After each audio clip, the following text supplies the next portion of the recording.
And now, sustainable development is discussed by everybody today. So the time has come for the remediation industry to also start a discussion on the same topic.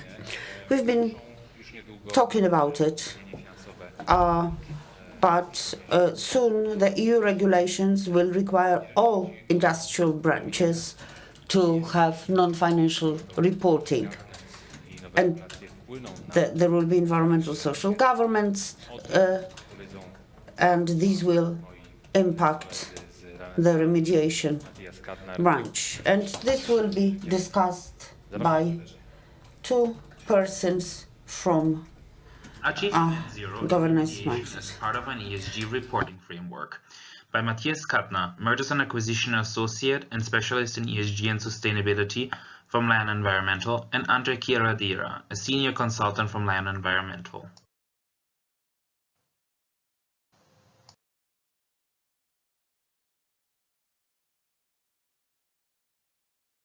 First of all, we have to understand how ESG intertwines with real estate.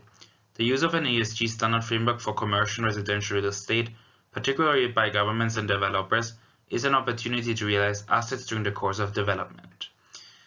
As public awareness grows about the issues surrounding ESG, rehabilitation and reintegration of environmentally distressed properties into the market increases the value through substantial social impacts, environmental benefits, and tapping into current financing opportunities. Environmentally motivated investments in brownfields or smart developments of greenfields must be seen as part of the journey to net zero. These developments can create carbon credits through sequestration opportunities, offsets along with the many other community benefits. However, the question remains how ESG can become more meaningful in property development, and how can ESG find value in development within the current ESG framework. The answer lays in the associated impact on communities. The effect of ESG in the property development goes much further than the environmental influences. Property development and investment can find resources and green financing by meeting the definition and standards set out in the EU taxonomy. The key is development that aligns with ESG goals. These types of financings are directly tied to these goals, no matter what your beliefs are regarding sustainability, and therefore be viewed as economic opportunities as well. These non-conventional financial vehicles support the goals set by climate agreements and move towards emission reductions to a net zero by around 2050. Included in these goals are improvements to the community, biodiversity, and environmental protection. These goal benefits are also set at the heart of sustainability and are seen as the common goal of green financing. To grapple with societal changes that ESG calls for, they must include improvements to health and the environment. These are the benefits that are being sought, and as such reason to commit resources towards such actions.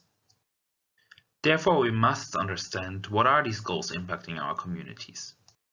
ESG goals are based on criteria set by government, lawmakers, investors, and ESG reporting organizations who also score ESG performance.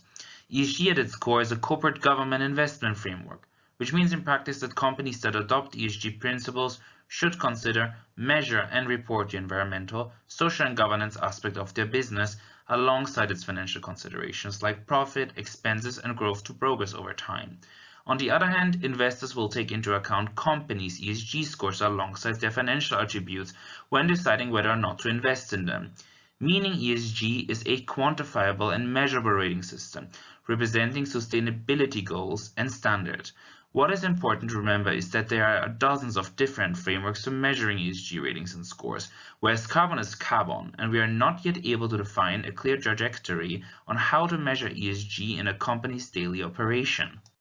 Sustainable goals are also set by standard groups like the GHG Protocol, but are more science-based and standardized. The SDGs, another sustainable acronym used for Sustainable Development Goals, are built on decades of work by countries and the United Nations, including the UN Department of Economic Development and Social Affairs. They are a collection of 17 interlined global goals designed to be a sharp blueprint for peace and prosperity for people and the planet, now and into the future. However, fundamentally speaking, sustainable investing defines the very essence of green financing, where all investment strategies are actively considering sustainable solutions. Since the Industrial Revolution, finance has been a powerful enabler of human progress. But now the finance industry needs to understand how SDGs and subsequently the ESG goals will reshape the investment landscape. Green financing. The time to incorporate the concept of true long-term investment has come, which requires capital to support investment opportunities that secure a sustainable future for our communities. Green financing is a set of financial regulations, standard, norms, and products pursuing environmental objectives to facilitate energy transitions with the adoption of the Paris Climate Agreement, demanding business to create finance flows with a pathway towards low greenhouse gas emission and climate-resilient development. Today's financier and the financial industry as a whole look ahead beyond today's market. For example, there is no global price on carbon to drive investment from fossil fuels to renewable energy. But we know to keep global warming below 2 degrees Celsius, a carbon bounty will come. Thus, investors can no longer ignore the shift towards green and renewable investment. After all, the UN has already been working with countries with financial regulators and finance sectors for years to align the financial system to the 2030 Sustainable Development Agenda, to direct financial outflows to support the delivery of the Sustainable Development Goals. The capital allocated today will shape ecosystem and the production and consumption of patterns of tomorrow. This is at the heart of what is expected from green finance. A few funds are already trying to save the planet by tearing down the old venture capital system. For example, the US headquartered firm Energy Impact Partners, a VC firm focused on climate tech, just launched in Europe a $400 million fund, backed by a large number of corporate energy suppliers like Microsoft's Climate Innovation Fund and even oil and gas multinationals like Shell. Dating back to the first decade of the 21st century, green bonds became a part of a larger trend in socially responsible and ESG investing. Green bonds are sometimes referred to as climate bonds, but the two terms are not always synonymous. Whereas climate bonds specifically finance projects that reduce carbon emissions or alleviate the effects of climate change, green bonds represent a broader category of instruments related to projects with a positive environmental impact. Typically, a green bond is a type of fixed income instrument that is specifically earmarked to raise money for climate and environmental projects. Issued by banks like the World Bank, that is a major issue of these types of bonds. It is issued 14.4 billion of green bonds from 2008 through 2020. These funds have been used to support over 100 projects around the world, largely in renewable energy and efficiency, clean transportation, and agricultural and land use. What we need is to scale up environmental beneficial investments if we want to achieve the SDGs through these new financial instruments and policies like green bonds, green banks, carbon market instrument, all known as green finance. Green banks and green bonds have the potential to support clean energy developments by supporting ideas like financing the redevelopments of brownfields through remediation projects. Projects like these are giving many advantages of green banks, like offering better credit conditions for clean energy projects.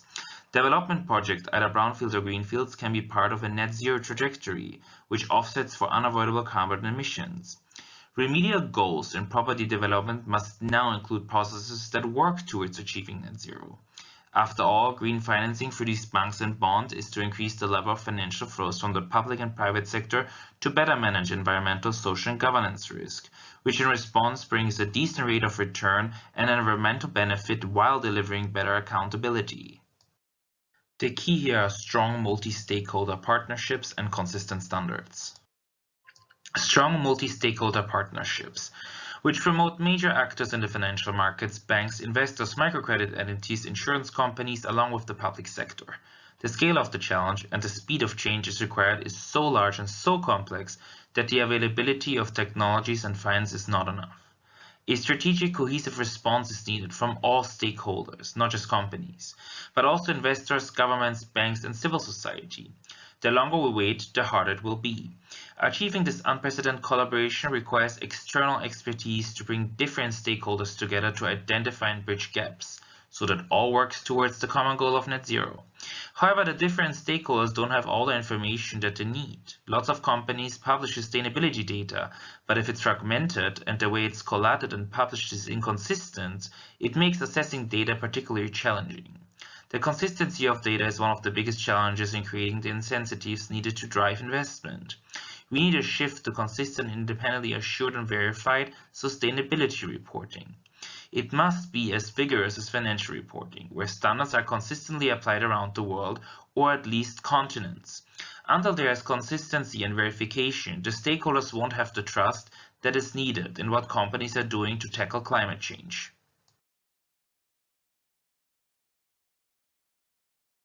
At last, key standard setters are merging to create value reporting foundations. While the EU, UK, and US are creating stricter climate reporting requirements for companies, there are so many initiatives that it's hard to keep up with them all and to fit them into the overall regulation landscape. Independent consultants and interrogators can play a key role in helping to create the standards.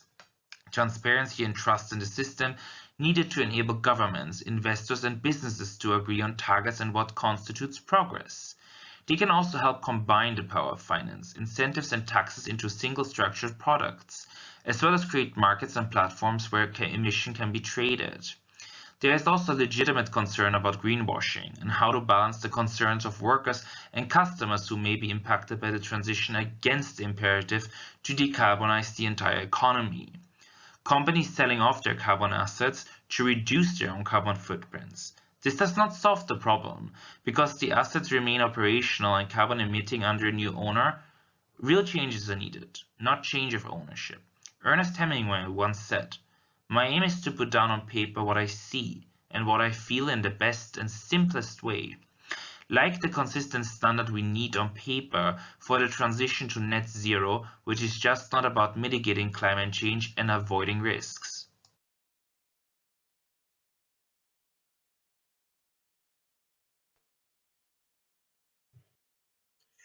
And now for my portion of the presentation.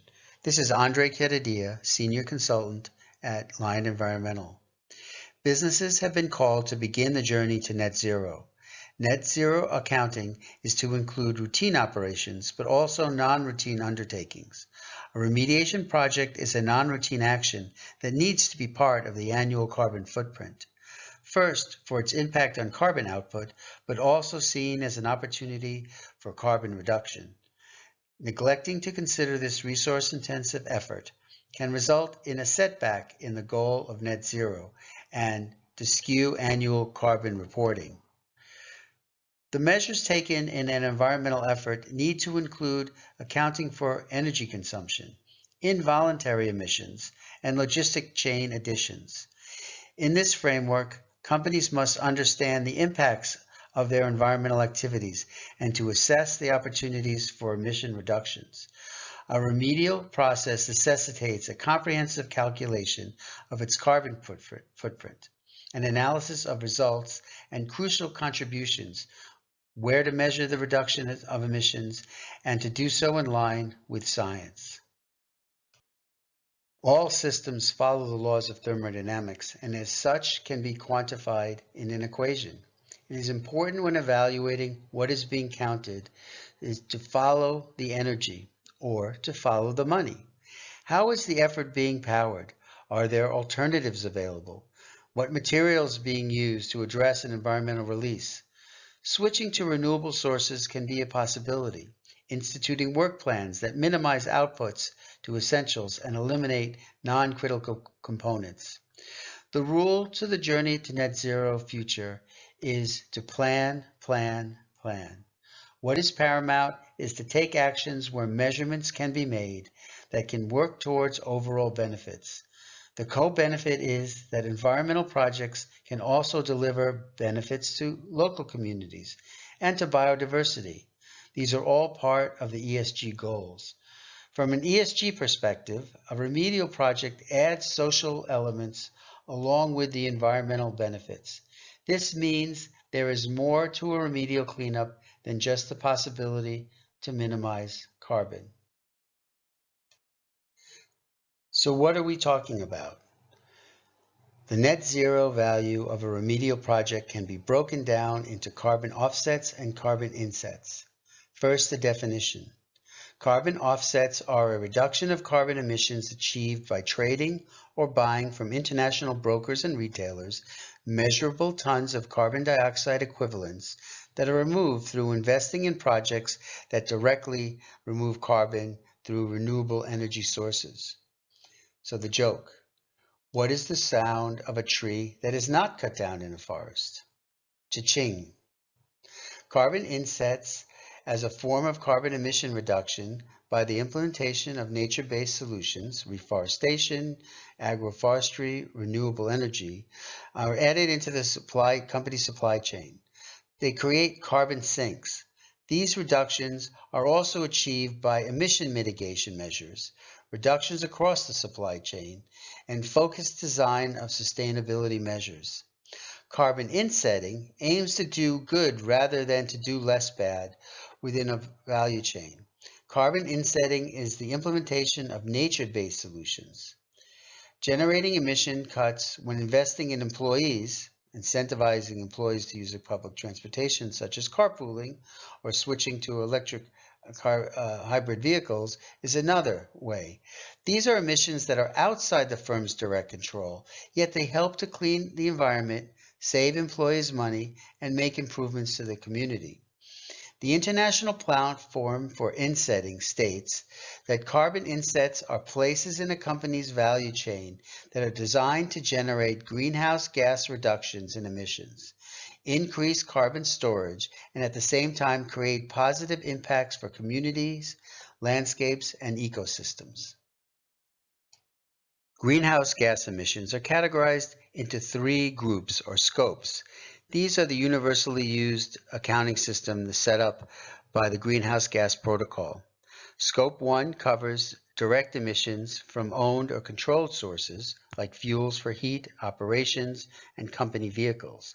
Scope 2 covers indirect emissions from the generation of purchased electricity, steam, heating, or cooling that is consumed by the company. And Scope 3 includes all other indirect emissions that occur in a company's value chain. It's also called everything else. Remedial projects mostly fall into Scope 3. This includes purchased goods and services, travel to and from projects by employees, waste disposal, the selection and use of materials or products, and the transportation of waste up and downstream. Scope 3 can also include investment on projects or technology and the leasing of assets for a project. Scope 3 reductions can be directly accounted for in the final project outcomes. We're just beginning to understand how to account for these, so it's time to be creative. EU emission reduction targets being proposed by the EU Commission single out revised reductions that are found in the Renewable Energy Directive, the Energy Efficiency Directive, the Emissions Trading System, the Effort Sharing Regulations, land use change and forestry regulations, the Energy Performance of Building Directive, and the Energy Taxation Directive. EU member states are to begin their national energy and climate plans in 2023.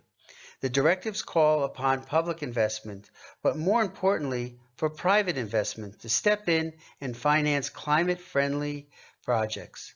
This therefore requires a clear criterion on what exactly is sustainable and eco-friendly, and to not fund greenwashing projects that claim to be green but are not. Some EU countries have already started developing classification systems, but there is still more work to reach a comprehensive common EU standard. Understanding how a project can account for its carbon output is important, and there is a framework, and that is the EU taxonomy. These capital-intensive remedial projects that improve communities, improve biodiversities, reduce carbon outputs, answer the call for environmental justice, and move a company along its path to net zero are all opportunities for green financing. This includes financing for new technologies, improved economic outcomes for brownfield development, and the creation of carbon sinks. These can be all candidates for green investment. The environmental objectives that meet the definition in the taxonomy are climate change mitigation, climate change adaptation, sustainable use and protection of water and marine resources, transition to a circular economy, pollution prevention and control, and protection and restoration of biodiversity and ecosystems. The EU's new taxonomy regulation is designed to support the transformation of the EU economy to meet the European Green Deal objectives, and including the 2050 climate neutral target, or net zero. As a classification tool, it seeks to provide clarity for companies and capital markets, along with policymakers, on where economic activities are sustainable. At the core of the taxonomy regulation is a definition of a sustainable economic activity. This definition is based on two criteria. The activity must contribute to at least one of the 6 environmental objectives listed in the taxonomy and do no significant harm to any of the other objectives while respecting basic human rights and labor standards.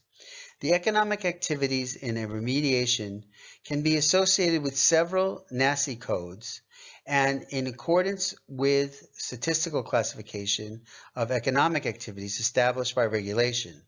While the taxonomy is primarily a classification tool, it has other functions. It requires certain entities to disclose information concerning the degree of alignment of their activities with the taxonomy. This is achieved by amending the disclosure requirements in the EU's Non-Financial Reporting Directive and the Sustainable Finance Disclosure Regulation. The pressures for industry to push forward with changes brought on by the drive towards sustainability can be seen every day in the news. More storms, more fires, more drought, more flooding, higher temperatures. These will constantly be used by people to spur on a call to government for action. ESG and the accompanying drive for net zero may not be the best response, but at the moment it's the only response being contemplated. Those that understand these issues, that can use the opportunities to access financing, will gain an advantage to move forward. In a conference this month, Nobel Prize recipient, public advocate, and former Vice President of the United States, Al Gore, adroitly said, "The sustainable revolution has the magnitude of the industrial revolution, with the speed of the digital revolution." Words to think about. Thank you very much.